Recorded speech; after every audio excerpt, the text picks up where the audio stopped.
إذا كان الله معك فمن عليك، وإذا كان عليك فمن معك. وإذا نلت محبة الله ماذا فقدت؟ لم تفقد شيئا. وإذا غابت عنك محبة الله ماذا وجدت؟ لم تجد شيئا. السلام عليكم ورحمة الله. أهلا وسهلا فيكم بقناتي أم سامر السورية. نورتوا قناتي. أول شي خلونا نصلي على سيدنا محمد ونبلش الفيديو مع بعض عليه الصلاة والسلام. أهلا وسهلا بالصبايا اللي انضموا جديد لقناتي، نورتوني ونورتوا قناة أم سامر السورية. أهلا وسهلا فيكم وين ما كنتوا عم تتابعوني.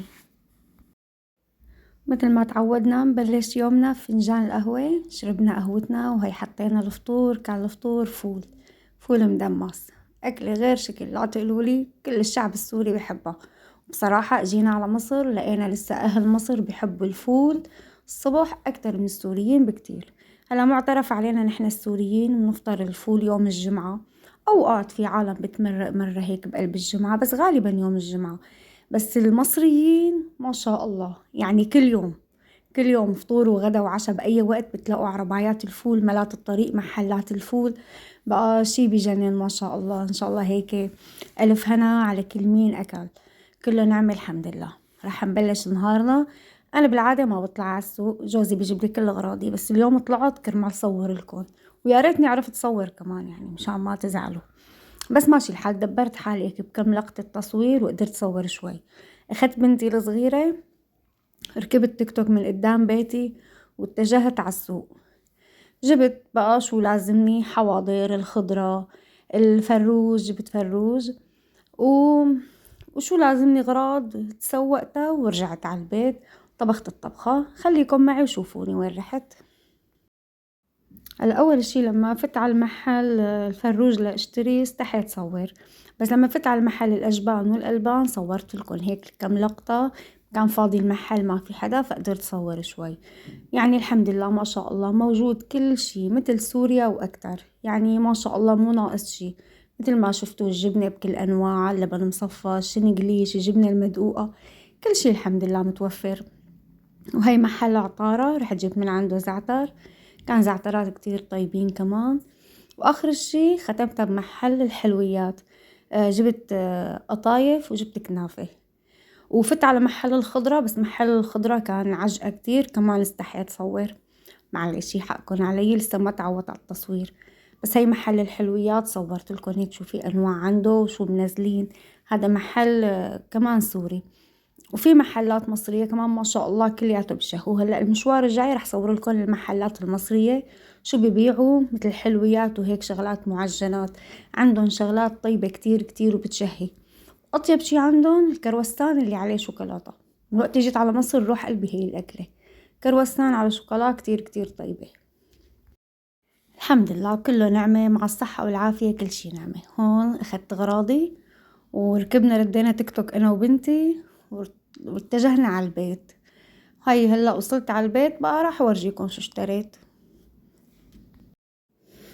هاي القطايف. أنا بالعادة يا بنات والله بسوي القطايف على إيدي، بس المشكلة المقالي اللي عندي كلياتها صايرة ما خرج أبدا ينشغل عليها، صاير عم يلزق فيها. فلما اشتري مقلاية ان شاء الله بسوي لكم طريقة القطايف وبعلمكم شلون. فاشتريتها جاهزة. وجبت هذا نص كيلو الكنافة، كمان رح ساوي صينية كنافة ورح صور لكم اياها بإذن الله ونزل لكم اياها فيديو لحالها. وجبت شوية حواضر، جبنة أو هي اللي حطيتها أبو الولد بنتي كتير بتحبها، أصلا ما بتاكل غيرها. فأنا بلاقي مثلا العلبة الكبيرة عليها عروضات، اللي عليها العرض بجيبها، بتضل مدة أطول وبتجي أرخص من العادية. جبت جبنة شلال وهي كيس زعتر كمان، يعني شوية أغراض.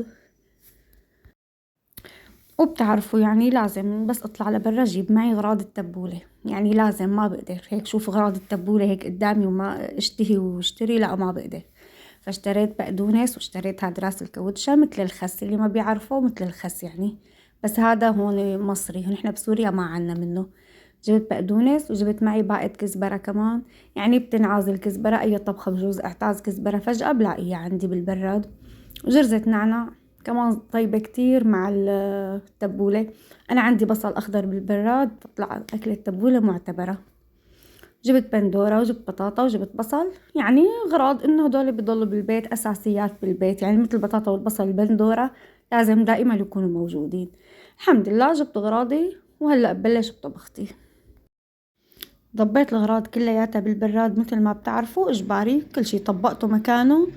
وبعدين هذا الوقت كنت حاطة، أنا جايبة معي فروج ني، حطيته غسلته كتير منيح من برا ومن جوا، ونقعته بخل وملح وليمون، نقعته شي ساعة. لما بتنقعيه هيك بقوم بيستوي دغري دغري، بيستوي على الغاز وما بضل في ريحة زنخة، فبيستوي بدوب ذوبان، بتلاقيه ما أحلاه. غسلته منيح وبعدين بسخن المي، ما بحطه على مي باردة، بسخن المي انه تكون سخنة سخنة، وبعدين بنزله. بتلاقوا ما عاد يطلع عليه زفرة كتير. هلأ كمان شوفوا الزفرة ما بتطلع هيك زفرة كتير كتير، لا زفرة عادية كتير. بحط معه بصلة، عندك جزرة حطي جزرة، ما كان عندي حطيت بصلة.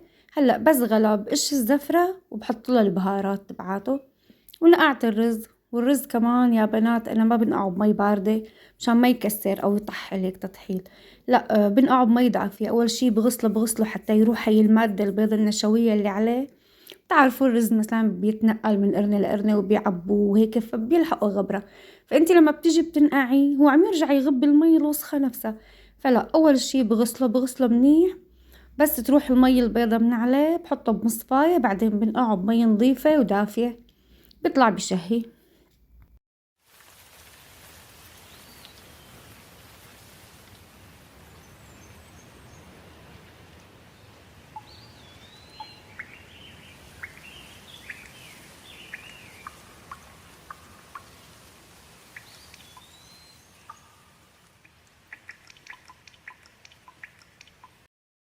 تعالوا اضحكوا علي هون يا بنات، والله العظيم ما عم بستحكم. هلا عم صور بايد وعم بنقع الرز بايد تانية، والمصفاية مين بده يمسكها؟ ما في حدا جنبي. لو بنتي جنبي مثلا بقلها. فكتير متعذبة، يعني انتوا شايفين التصوير هيك، بس العذاب اني انا حاملة جوالي بايد عم صور فيه والايد التانية قاعدة عم صور الرز، وما استحكم امسك المصفاية والمصفاية عم تطير مني. خلوها لربكم، والله عذاب كتير التصوير. هو أكيد لازمني هيك شوية أغراض للتصوير وفي عالم عم يعلقوا إنه على الطنجرة اللي عندي كيف وعلى المقلاية كيف. لا إن شاء الله بالفيديوهات الجاية بإذن الله هيك بس يصح لي بشتري بإذن الله مقلاية جديدة وبشتري طنجرة جديدة بصير بصور لكم فيهم. بس يلا يا بنات كبروا لي القناة وخلوها تمشي وبجيب اللي بدكم إياه. بس أهم شي بدي جيبه ستاند التصوير. يلا ادعولي هيك الله يكرمني وتمشي القناة إن شاء الله، وبنجيب كل شي طلبات بإذن الله. بس مبدئيا رح يكون التصوير هيك لبين ما إن شاء الله هيك تمشي القناة بإذن الله. هاي هون الفروج هلأ بس غلا، شايفين ما في زفرة كتير على وشه، والله هي بس يعني هي الزفرة اللي طلعت. قشيت الزفرة كلياتها وقمتها، وهلأ رح ورجيكم شو البهارات اللي بحطها. أنا بحط قرفة وهيل وقرنفل، زنجبيل إذا عندك يا قطع يابس حطيه، عندك يا أخضر حطي، عندك يا ناعم حطي، ما بتفرق، وفلفل، وحطيت كركم وورق الغار. هي البهارات اللي بحطها.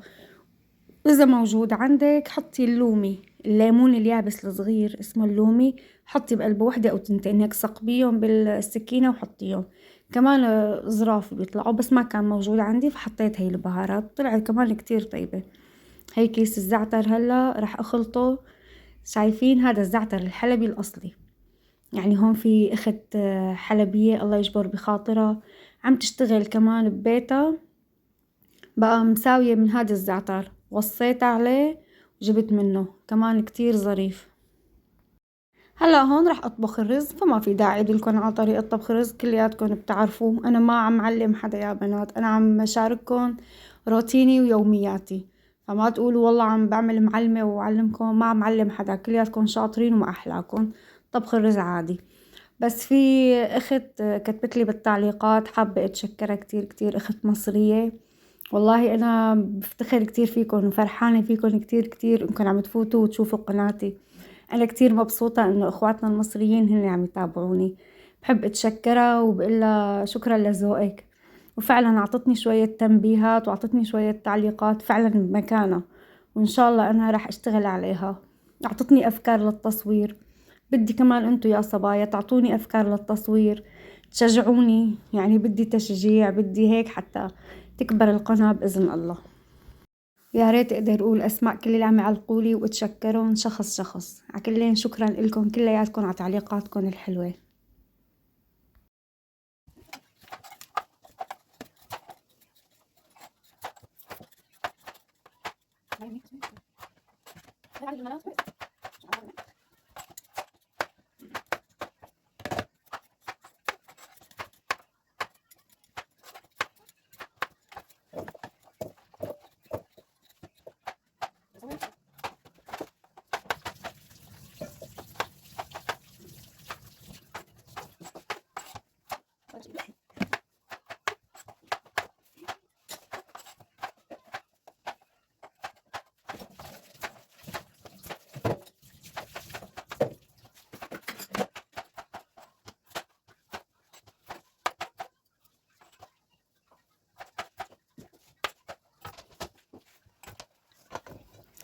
هلا بعض منكم راح يقول طب عاملة فروج ورز ليش والبطاطا؟ أنا والله أنا وولادي وجوزي بنحب البطاطا مع الفروج المسلوق، يعني بتطلع طعمتها كتير طيبة وبتغب من المرقة تبع الفروج فنكهتها كتير طيبة.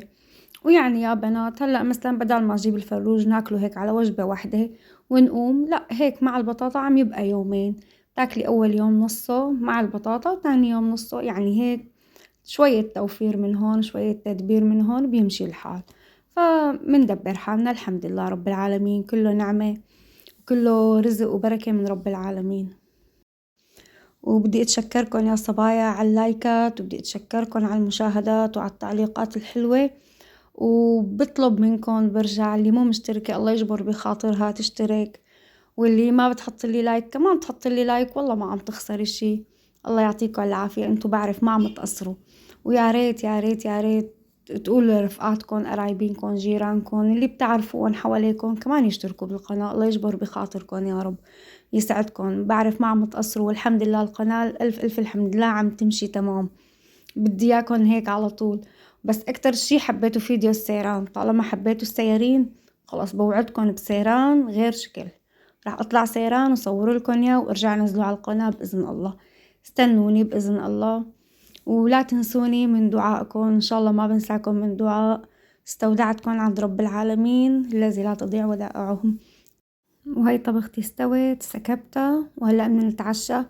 ويوميتا كان جاي ابني لعندي زيارة، تعشينا وعملنا له هيك سهرة خفيفة يعني من قريبه. هي ليفنا الجليات، شايفين المجلى غير شكل، هيك ريحة نفسية هذا المنظر. الجليات خالصين، ليفنا الجليات سوينا ابريق الشاي مع البزر والكعك. ابني جايب معه بسكوت، جايب معه شوية شيبسات وهيك نقرشة، وكان في فواكه الحمد لله رب العالمين كمان حطينا، وقعدنا وسهرنا نحن وابني وانبسطنا كتير. الله يحميه ويحمي ولادكم جميع يا رب ويخلي لكم ياهن، وإن شاء الله ما أكون هيك ضيفة تقيلة عليكم عم تتقبلوني. الله يسعدكم يا رب. هلأ السلام عليكم، الله معكم يا صبايا.